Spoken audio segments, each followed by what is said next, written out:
handle any type of runoff that was going to come off of the actual firefighting or the scene of the derailment. They were staged outside the area due to the fires until I could get on scene to deploy them. Thank you. And was command and control clearly established when you arrived on scene? And can you also describe your coordination with the incident command structure? When I arrived on scene, one of our sentinels from mechanical was already on scene, working with the incident commander with consistent information. I believe our transportation supervisor was on scene also. I called them, find out what their location was, which was by Lake Oil. I met up with them at that command post. There were several different firefighters right around there. Then I went to size up the scene from there. Okay, and with that, I want to talk about your interview a little bit.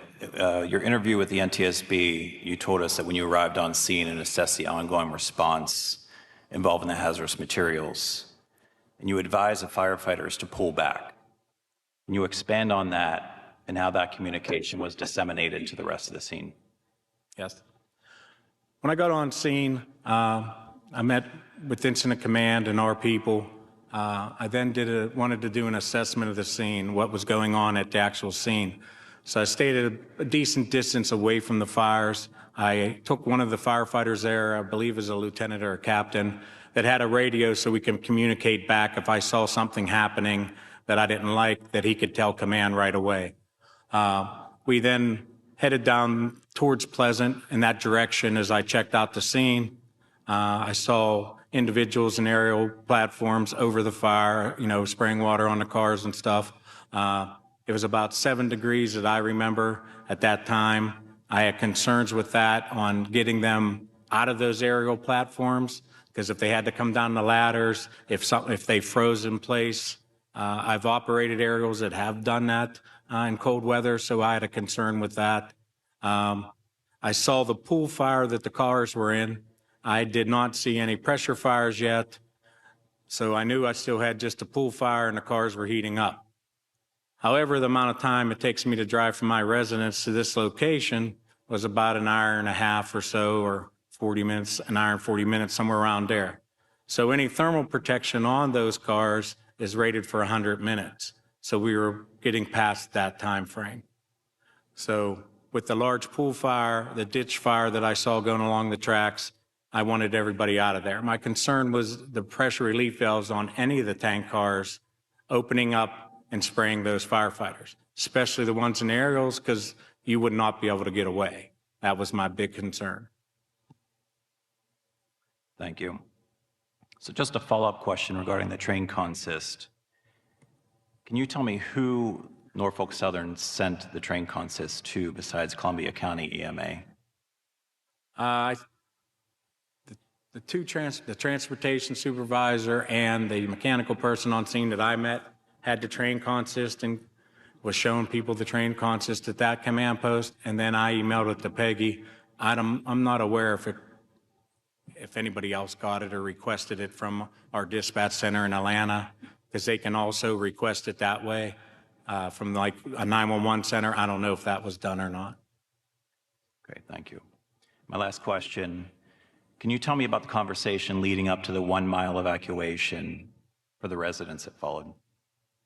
When I was en route, I talked to Director Clark, and she had the ERG information. They had a placard with the vinyl chloride car and asked me what I thought of the 1 mile evacuation in the ERG. I said, that's the guidance. I would follow the guidance that the ERG says. Okay, thank you. Pass the question off to Mr. Lloyd. Thank you, Mr. Dougherty. Chief Drabick, please describe your fire department's preparedness for a train derailment with hazardous materials in your community prior to this accident. I don't think you can ever really be prepared for something like this. Members had done training. We have minimum requirements that are governed by the state that all of my members meet. We have several months prior to this did do a mock tabletop drill in East Liverpool under the direction of the EMA and East Liverpool's hazmat team on a train derailment in that area. My people are hazmat certified to a minimum the awareness level. More than half are operations, and a portion are hazmat techs as myself. Thank you. What preparedness activities have occurred since the accident, such as additional training within S or additional fire department training? There has been a lot more training since the derailment. It's never good to be reactive, but sometimes you have to be. Taken advantage of several classes provided by Norfolk Southern, and have several other classes scheduled in the near future, including September and October. We have access to the AskRail app now to get the concepts quicker. We've taken advantage of classes they've had in Bellevue and other areas as well with all the members. So what additional training is needed at your fire department to hold the positions as a deputy fire chief or assistant fire chief? Is it more advanced training level once you start going up that ladder? Yes, there should be more training and more advanced training. I've only been here since February of 22. Changing those protocols, procedures, job descriptions has been part of what I've been doing since I arrived. Additional NIMS classes, additional hazmat classes. I've had my senior officers participate in all of those since my arrival here. Thank you. Please describe your department's familiarization and training efforts in utilizing response applications such as AskRail, DOT's Emergency Response Guide, and other response applications such as Wiser and Cameo. And if you do have those applications, is your apparatus equipped to obtain that information through some type of mobile data terminal? Thank you, Mr. Lloyd. Yes, all of our apparatus are equipped with iPads that have the ability to access the mobile ERG, Wiser.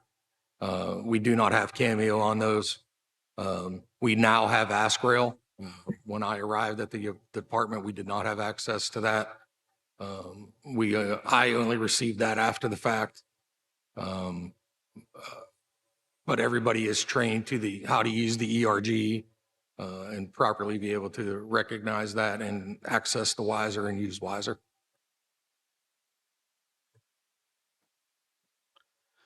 Was a hot wash conducted? And if so, was PPE addressed as being appropriate for this accident? And also describe any lessons learned that you've obtained from this accident. Yeah, a hot wash was done with the senior officers initially within the preceding days, and then with our department and members of other mutual aid departments. PPE was, according to the ERG, sufficient for what we had, and the ERG is the standard that we and everybody else in the nation goes by. And the next part of your question again, sir? Yeah, any lessons learned as being that incident commander on this accident? Anything you can bring to the board in this panel? Lots of lessons learned. Never have enough training, and you never have enough manpower. The majority of the fire departments in this country operate as volunteer fire departments. Men and women working full-time jobs elsewhere, sacrificing their time coming in the evenings or days if they're off. That's detrimental to the country. I applaud them. I've been a volunteer firefighter for almost 40 years myself. Standards need to change in the country. Standards need to change in our village. Having that fire protection, minimum standards of 4 people through the NFPA, that needs to change to protect our communities, not just East Palestine, not just the other local communities, but every community in this country needs to have that emergency services, both fire, police, and EMS, available to them And, training needs to be given. There needs to be more availability for training. We have, as I said, a large volunteer population.